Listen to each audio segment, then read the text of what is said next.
बढ़ेंगे आगे। खबर गाजियाबाद से है। गाजियाबाद में अखिलेश यादव ने दम भरा। उपचुनाव को लेकर जीत का मंत्र देते नजर आए। कार्यकर्ताओं में अखिलेश यादव के आने से काफी उत्साह नजर आया। मसूरी स्थित जिम्प्रियल गार्डन में सभी को संबोधित किया। सपा के उम्मीदवार के समर्थन में बैठक की गई। अखिलेश यादव ने इसी पर भी कई सवाल उठाए, यानी कि इलेक्शन कमीशन को लेकर सवाल उठाए गए। अखिलेश यादव ने बीजेपी सरकार पर भ्रष्टाचार का आरोप लगाया। ये सरकार सच दिखाने वाले पत्रकारों को जेल भेज रही है। जो पत्रकार सच दिखा रहा है उन्हें पीटा जा रहा है। हमने गाजियाबाद में जाम की समस्या को खत्म किया।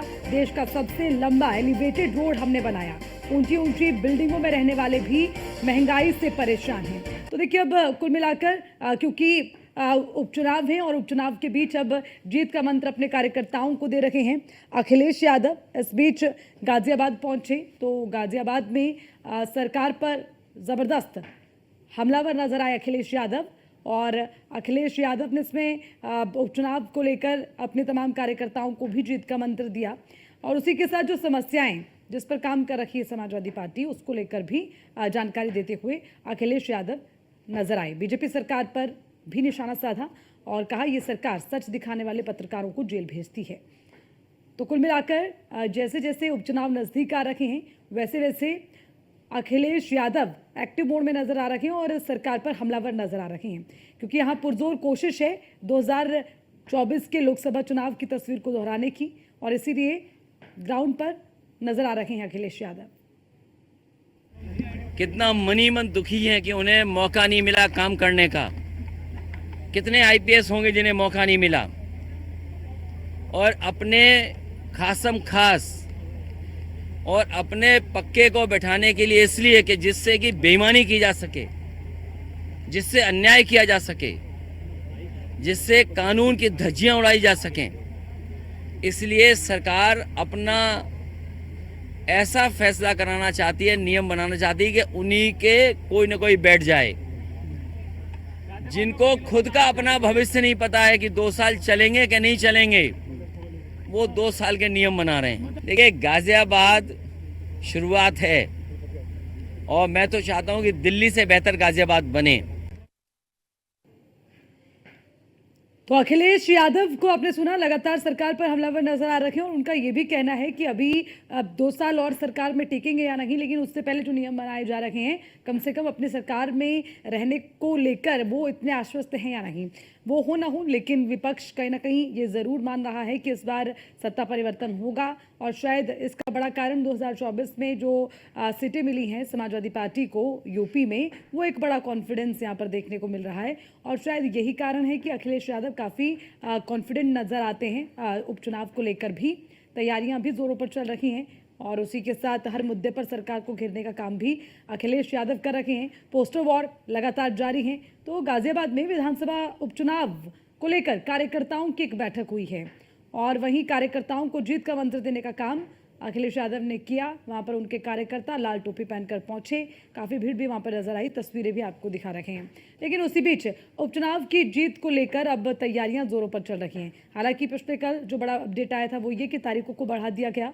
अब 13 नवंबर की जगह 20 नवंबर को उपचुनाव होंगे, लेकिन जो नतीजे हैं वो 23 नवंबर को ही आएंगे। उसमें कोई परिवर्तन नहीं किया गया है, जिसको लेकर भी जो विपक्ष है वो सरकार को घेरने का काम कर रहा है। मुद्दे बहुत सारे हैं और इस बीच यूपी के उपचुनाव कई मायनों में अहम हो गए हैं। तो कहीं ना कहीं जो सीधी टक्कर है वो बीजेपी और समाजवादी पार्टी के बीच इन 9 सीटों पर नजर आती है और ये एक बड़ी चुनौती दोनों ही दलों के लिए होगी, बीजेपी के लिए भी और समाजवादी पार्टी के लिए भी। और चुनौती इसलिए हो जाती है क्योंकि 2024 में बीजेपी का प्रदर्शन बहुत अच्छा नहीं रहा, तो इस बार उन्हें बिल्कुल फ्रंट फुट पर आना होगा। और दूसरी चीज़ समाजवादी पार्टी के लिए इसलिए बड़ी चुनौती बन जाती है क्योंकि पिछली बार जो सीटें लेकर आए, अगर इस बार नहीं लेके आते तो उससे महज एक तुक्का माना जाएगा।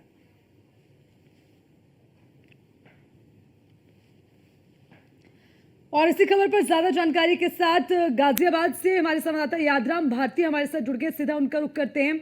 यादराम भारती, देखिए अखिलेश यादव काफी एक्टिव नजर आ रहे हैं, अपने कार्यकर्ताओं को जीत का मंत्र देने का काम कर रहे हैं, लेकिन इस बीच बड़ी महत्वपूर्ण चीज ये है कि सरकार को घेरने में कहीं पीछे नजर नहीं आते अखिलेश यादव। और ये इसलिए शायद कि एक नैरेटिव जो सेट करने की कोशिश वो करते हैं हर बार, वो जद्दोजहद अब भी जारी है उपचुनाव में।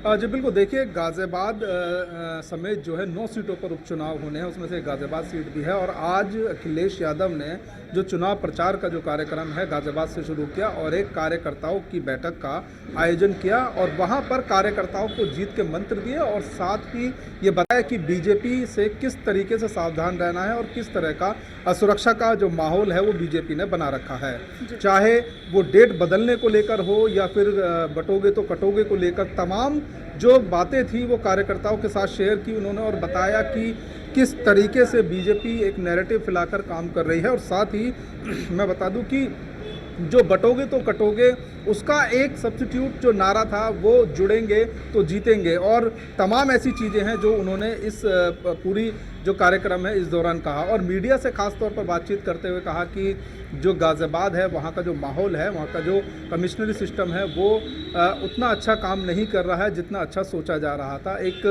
प्लानिंग की गई थी कि क्राइम रेट कम होगा और लोगों को सहूलियत मिलेगी, लेकिन उसके उलट पुलिस जो है वो लोगों को यानी कि निर्दोष लोगों को जेल भेजने का काम कर रही है। इस तरह के आरोप अखिलेश यादव ने गाज़ियाबाद पुलिस पर लगाए। लेकिन हम आपसे ये भी समझना चाहेंगे कि विपक्ष इतने कॉन्फिडेंस में नजर आ रहा है क्योंकि आज भी उन्होंने इस बात का जिक्र किया कि खुद सरकार 2 साल टिक पाएगी क्या, और उससे पहले पिछले कल जब तारीखों को आगे बढ़ा दिया गया उसमें भी उन्होंने ये कहा कि जितना टालोगे उतना बुरा हारोगे। तो ये कॉन्फिडेंस की मुख्य वजह क्या नजर आती है अखिलेश यादव के लिए?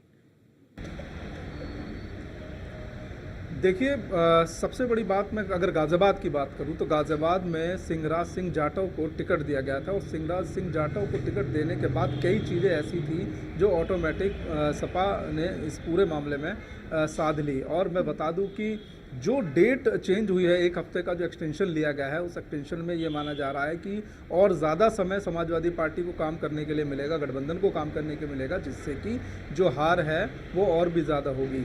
एक स्थानीय अगर लोकल मुद्दे की बात करें तो मैं बता दूं कि लाइन पार क्षेत्र का जो मुद्दा है वो यहाँ पर एकदम सटीक बैठता है क्योंकि पिछले काफ़ी समय से लाइन पार क्षेत्र से एक प्रत्याशी की मांग की जा रही थी। और लाइन पार क्षेत्र मैं बता दूं कि अगर सदर विधायक बनना है तो लाइन पार क्षेत्र के जो वोट हैं उनका जो समर्थन है वो बेहद ज़रूरी है और इसी को लेकर एक माहौल बनाया जा रहा था। और इसी माहौल का नतीजा था, मैं बता दूं कि जो बीजेपी के प्रत्याशी हैं संजीव शर्मा, वो लाइन पार क्षेत्र में उनको इतना इस इशू का, इस मुद्दे का इतना असर पड़ा कि लाइन पार क्षेत्र में उनको अपना स्थायी निवास खरीदना पड़ा और ये कहलवाने के लिए कि वो भी लाइन पार क्षेत्र के निवासी हैं। तो कहीं ना कहीं स्थानीय मुद्दा लाइन पार क्षेत्र का हावी रहने वाला है और इसी की गंभीरता को समझते हुए जो बीजेपी नेता हैं उन्होंने इसको समझा और प्रत्याशी को न सिर्फ एक स्थायी निवास लाइन पार क्षेत्र में दिलवाया। ये लोकल के मुद्दे हैं, ये मैं लोकल की बात रही। लेकिन अखिलेश यादव की अगर बात करें तो उन्होंने न सिर्फ सरकार को साधा बल्कि पूरे कमिश्नरी सिस्टम हो, चाहे विकास हो, चाहे घोटाले हो या फिर लोगों को मुकदमा दर्ज करके जेल भेजना, उन तमाम चीज़ों पर जो अखिलेश यादव हैं उन्होंने सरकार को घेरते नजर आए।